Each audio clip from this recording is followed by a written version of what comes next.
Magbubukas ng klase matapos ang isang linggong bakasyon.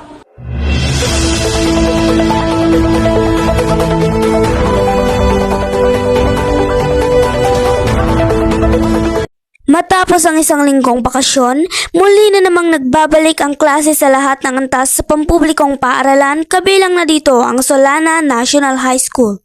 Gaya din ng nakagawian, tuwing alas 7 ng umaga ay lumilinya silang lahat ayon sa kanilang seksyon at baitang sa harap ng watawat at nagsisimulang awitin ang pambansang awit.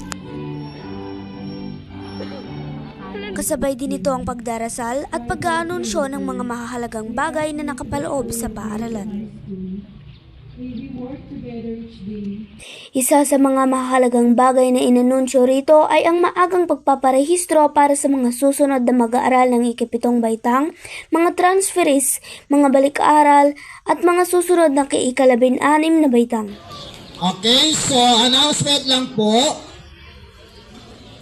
Last Saturday, it was already the start of the pre-registration of our incoming grade 7, our transferees, including our balik-aral, and also to our incoming grade 11 students.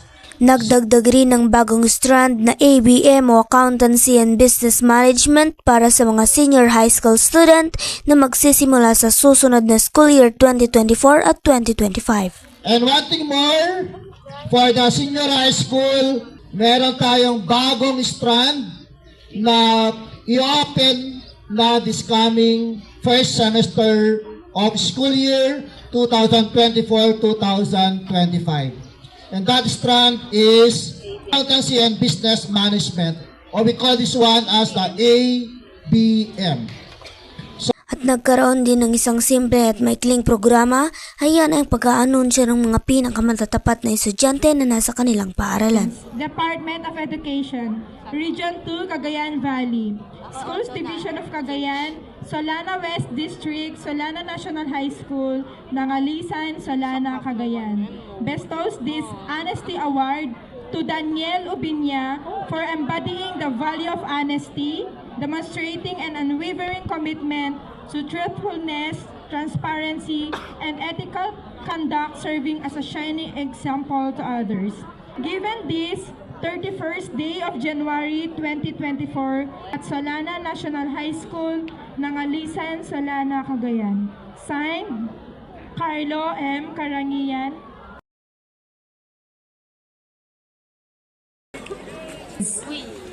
Ang ilan sa mga silid-aralan kanina ay nagsimula na ng kanilang mga panibagong mga aralin. Ayon naman kay Arian Joy Salmo, masaya daw siya na nagbabalik na muli ang pasukan dahil marami na naman daw siyang matututunan. Kaya dahil meron naman kami bagong matutunan. Ayon naman kay Ginang Glenda Ringgor, mag-aral daw ng mabuti lalo na't nasa ikatlong markahan na. Ang masasabi ko lang na nasa ikatlong markahan na tayo sa mga mag-aaral ay mag-aral sila mabuti dahil third quarter na. At ipagpatuloy nila yung mga maganda nilang nasimulan sa kanilang pag-aaral at dun sa mga hindi nila napagbuti ang kanilang pag-aaral sa una at ikalawang markahan. Sa ikatlong markahan, sana bumawi sila at gawin nila ang kanilang makakaya para makapasin sila sa ikatlong markahan. Tunay ngang hindi matatawaran ang sakripisyo ng mga guro sa ganitong klase ng kanilang trabaho, kaya naman dapat sana sa mga kabataan ay matutong respetuhin at pahalagahan ang kanilang mga guro at pakinggan ang kanilang mga tinuturo. At yan po ang mga balita ang ating tinutukan ngayong araw. Ako po si Nicole Joyce Castro, nagbabalita.